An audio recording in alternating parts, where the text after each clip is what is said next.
Hello, 11th class. In synthesis today,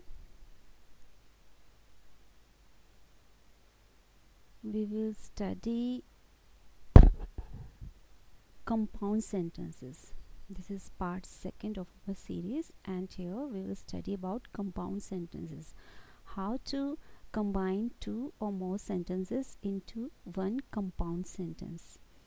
And I'm Suman Rani from GGIC Saharanpur. First of all, we should know what a compound sentence is. A compound sentence is a sentence that has at least two independent clauses joined by a comma, semicolon, or conjunction. So, what is a compound sentence? It has at least two independent clauses, and these clauses are joined by comma or semicolon or conjunction. When we study compound sentence in our 11th or 12th level, we combine the clauses with conjunctions. We learn how to make a compound sentence by joining two or more independent clauses with a conjunction. And the conjunction used in compound sentences are called coordinating conjunctions. Why are they called so? Because when we combine two or more sentences to make one compound sentence, we use coordinating conjunctions. And what does they do?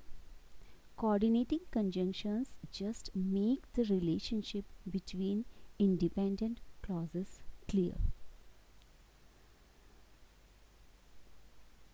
Conjunctions, you know what a conjunction is. It is a connecting word.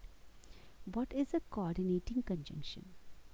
The conjunction that makes the relationship between two or more independent clauses clear, definite, is a coordinating conjunction. मेरा अपना जो school है, government school है, वहाँ पर जो girls हैं उनका कहना था कि थोड़ा सा मैं हिंदी में भी उनको क्लियर करूँ. उन्हें नहीं क्लियर हो रहा एकदम से पूरा इंग्लिश में, इसलिए मैं थोड़ा सा इसे हिंदी में भी बता देती हूँ. देखो, कॉम्प्लेक्स सेंटेंसेस होते हैं और कंपाउंड सेंटेंसेस होते हैं. जो कॉम्प्लेक्स सेंटेंसेस होते हैं उसमें जो क्लॉजेज यूज़ करते हैं, हम यही जो क्लॉजेज यूज़ करते हैं, यानी सेंटेंस के जो दो या दो से ज़्यादा पार्ट होते हैं, उनको जो कनेक्ट कर रहे होते हैं कंजंक्शंस, वो कैसे होते हैं? वो उनकी रिलेशनशिप को थोड़ा कॉम्प्लेक्स कर देते हैं, कॉम्प्लिकेट कर देते हैं, यानी कि एक पार्ट को दूसरे पार्ट पर डिपेंड कर देते हैं. उसमें एक जो है हमारी क्लॉज जो है वो डिपेंडेंट क्लॉज हो जाती है. लेकिन जो हमारे कोऑर्डिनेटिंग कंजंक्शंस हैं, जो कि कंपाउंड सेंटेंसेस में हम यूज़ करते हैं, वो रिलेशनशिप को दोनों पार्ट के बीच में, या दो से तीन पार्ट है तो उनके बीच में जो रिलेशनशिप है उसको बस क्लियर करते हैं, डिफाइन करते हैं, उसे कॉम्प्लेक्स नहीं करते. एक पार्ट को सेंटेंस के दूसरे पार्ट पर डिपेंडेंट नहीं बनाते. आप ये अभी देख लेते हैं कोऑर्डिनेटिंग कंजंक्शंस कौन कौन से होते हैं. They are fan boys. What this fan boys is? Fan boys. These 8 letters are for 8 or more conjunctions, coordinating conjunctions. F A N B O Y E S. It is a simple way to learn the coordinating conjunctions used in compound sentences. Actually, these are the conjunctions: for, and, as well as, neither nor, but, both, either or, only, yet, else, so, still. जब भी हम दो या दो से ज़्यादा अपने sentences को जोड़कर कंपाउंड सेंटेंस बनाते हैं तो हम इन कंजंक्शंस का यूज़ करते हैं मोस्टली. एक दो कंजंक्शंस और हैं, जैसे कि देयरफॉर है, वो भी यूज़ किया जाता है, और नॉट ओनली बट ऑल्सो है, वो भी यूज़ किया जाता है। वो अलग से इसे नहीं लिखा क्योंकि यहाँ पर जब आप देख रहे हो बट भी यहाँ आ रहा है और ओनली भी यहाँ पे आ रहा है, इस वजह से उसका यूज़ नहीं किया। और सो काम करता है हमारा देयरफॉर का, बट देयरफॉर भी यूज़ होता है। फॉर जो वर्ड है इसका मतलब यहाँ पे बिकॉज है, क्योंकि उस सेंस में कंपाउंड सेंटेंसेस में फॉर यूज़ होता है।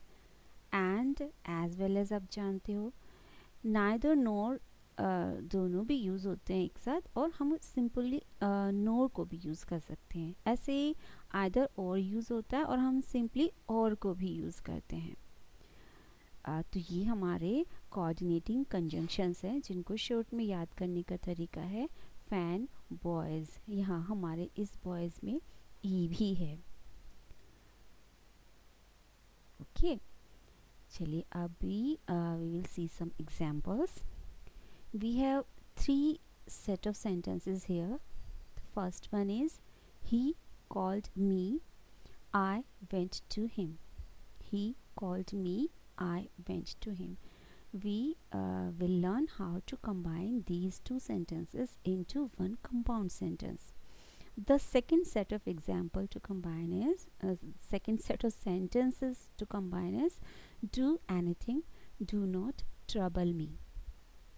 Do anything, do not trouble me. And the third one is he was abused, he was beaten also. He was abused, he was beaten also. Now look at the first set of sentence. He called me, I went to him. कौन सा conjunction आ सकता है यहाँ पे? He called me, so I went to him. दूसरा तरीका क्या हो सकता है? I went to him, so for he called me. दो तरीके से बन सकता है, दो तरीके से जोड़ सकते हैं इसको। He called me, so I went to him, and I went to him, for he called me. हम यहाँ यूज़ करेंगे वो जिसमें कि सेंटेंसेस की प्लेस जो है वो चेंज नहीं हुई, हमें बहुत कम चेंज करना पड़ा। हमने बस फुल स्टॉप रिमूव किया और देन हमने सो को वहाँ पे रखा। तो he called me, so I went to him. Second set of sentence देखते हैं। Do anything, do not trouble me. भाई कुछ भी करो, मुझे ट्रबल मत दो।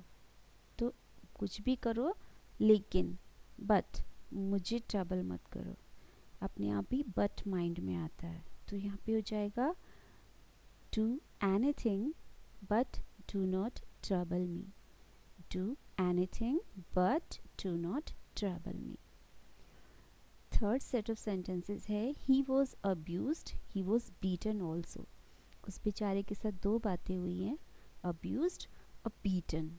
अब देखो ऑल्सो ऑलरेडी यहाँ पर है, ये हमें इशारा कर रहा है कि यहाँ पे हम नॉट ओनली बट ऑल्सो का यूज़ कर सकते हैं। Like this, he was not only abused but beaten also. He was not only abused but beaten also. Next देखते हैं और सेंटेंसेस को। Fourth one is you can go, you can stay with me. You can go, you can stay with me. Option है यहाँ पर, जाओ या मेरे साथ रहो। तो ऑप्शन है तो हम यूज़ कर लेंगे आइदर और का। आइदर मीन्स और मीन्स दोनों के मतलब या तो ये या वो। तो कैसे जोड़ा हमने? You can either go or you can stay with me. You can either go or stay with me. Fifth sentences हैं। फिफ्थ में work hard you may fail. बहुत सिंपल सी बात है जो अक्सर बोली जाती है। Work hard you may fail. मेहनत करो वरना क्या होगा?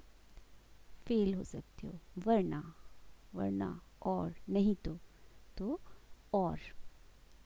Work hard or you may fail. Work hard or you may fail. और की जगह पे यहाँ पे हम else भी यूज़ कर सकते हैं. ELSE else हमारा, उसका भी यही मीनिंग होता है. Work hard else you may fail, या वर्क हार्ड और you may fail. 6 एग्जाम्पल है हमारा. He did not come to see us. He did not come to see us. He did not write a letter. He did not come to see us. He did not write a letter. अभी यहाँ पे भी दो चीज़ें हैं, उसने दोनों ही नहीं की.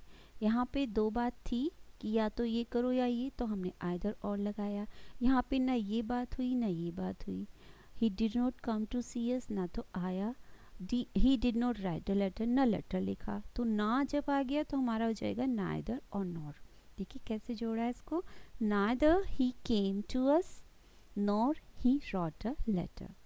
Neither he came to us nor he wrote a letter. अभी we removed did not. यहाँ पे देखो did not नहीं है ना, क्योंकि नहीं यहाँ पे आ गया ये. neither में हमारा not की नेगेटिव सेंस आ गई. So we used the second form of the verb. When we remove did, then we use second form of the verb. In the same way, we have used wrote in place of write. Okay. Now I have an exercise for you. There are some sentences from your grammar book. These are 10 set of sentences, and as the question is saying, combine the simple sentences in each of the following sets into a compound sentence. And कैसे करोगे? वही coordinating conjunctions का use करके, और जो examples आपको कराए हैं थोड़ा सा उसकी मदद से. एक आध हम देख लेते हैं अभी. जैसे फर्स्ट सेंटेंस है, फर्स्ट सेट ऑफ सेंटेंस है, we invited him to the party, he came. क्या लग सकता है यहाँ पे? So he came. नेक्स्ट है, we invited him to the party, he did not come. यहाँ पे क्या आ सकता है? We invited him to the party yet he did not come, और but he did not come. Okay. He was very busy, third one है हमारा, ही was very busy, he could not come. क्यों नहीं आया भाई? ही was very busy so he could not come. Okay, like this आप ये सारे सेंटेंसेस अपने नोटबुक में करना, ठीक है, और आप लोग अपने अपने टीचर्स को इनको दिखा सकते हो. थैंक यू बच्चों, आज के लिए इतना ही. और जो हमारा थर्ड सीरीज़ होगा उसमें मैं आपको बताऊंगी कि how we can combine 2 or more sentences into one complex sentence. Okay, thank you बच्चों.